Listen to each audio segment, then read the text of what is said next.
Mass shootings in America are a horrible problem. The good news is there's a solution to this problem. The bad news is this is America. It will never be implemented. We're doomed, and fuck it. However, everybody knows that the next best thing to actually solving a problem is to describe an aspect of that problem in painstaking detail. Why? It's a distraction. It takes our minds off of our problems. You know, like say, for example, the anxiety associated with the knowledge that at any moment you might die in a mass shooting. So I'd like to talk about the way mass shootings have changed in America, not just in my lifetime, but in the last few years. It used to be that when these events happened, we all kind of became familiar with the story. We learned all about the background, the timeline of the events, the aftermath. I mean, people were talking about Columbine for years after it happened. Why do we do this? I mean, not necessarily for the most admirable of reasons. I mean, we are a rather ghoulish species, aren't we? We do like blood and guts. We're the ones that slow down on our way to work to look at the traffic accidents. But in recent years, I don't think we pay that much attention. I think a lot of these shootings pass us by because there's so many of them. The media will tell you Americans have become desensitized to gun violence. I don't think we're any more desensitized than we ever were. I think we've got other shit to do. It's like if you were driving to work and you don't stop to look at the accident because you know there's going to be another accident half a mile down the road, another one after that, and so on, and you got to get to work. You know, being ghoulish does not pay the bills, at least not for most of us. So I would like to talk about one specific mass shooting that may have passed you by. It happened on April 15th, 2021. At a FedEx facility. 8 people died, not including the shooter.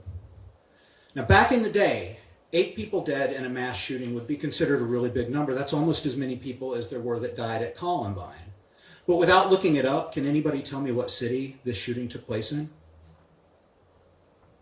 That's my point. It was Indianapolis. And the only reason I know that is because something really weird happened in America for the few days following this event.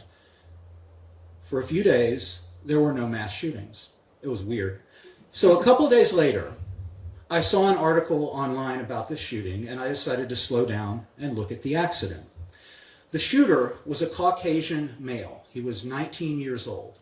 He had previously worked at FedEx, but it was not a workplace shooting in the sense that he had a grudge against anybody. It's just that he wanted to shoot a bunch of people. He was familiar with the place. He knew there'd be a bunch of people there. So, what did motivate this shooting? I should stop right now and say that if anybody thinks anything I'm about to tell you is not 100% true, I challenge you to not look it up on your phones, come up to me after this is over and bet me $1,000 that I'm lying, because I could use $1,000. This guy was what is known as a brony, B-R-O-N-Y. For those not in the know, a brony is a person who is obsessed with, and in some cases sexually attracted to, the characters in My Little Pony. Seriously, $1,000. How can you lose? So there's a character in My Little Pony named Applejack. Some of you already knew that. About an hour before the shooting, this guy made his final Facebook post. Quote, "I hope I get to be with Applejack in the afterlife, comma. My life without her has no meaning. If there is no afterlife and she doesn't actually exist, my life never mattered anyway," end quote.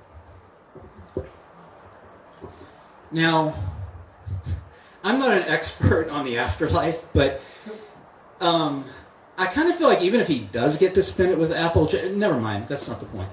The point is, everybody wants to know why we have so many shootings now, and this guy was able to buy his guns legally. Now, far be it from me to stigmatize people, but let's be real here for just a minute. There's crazy, and then there's the shit that the people in the mental institution do not want to be associated with. This guy needed 20 years of intensive therapy to work his way up to batshit insane, and he was able to purchase guns legally in this country. And I know there's one of you right now who is fucking furious. I don't know who you are, but I know exactly what you're thinking. Typical. A white guy goes on a shooting spree and all you want to talk about is his mental health.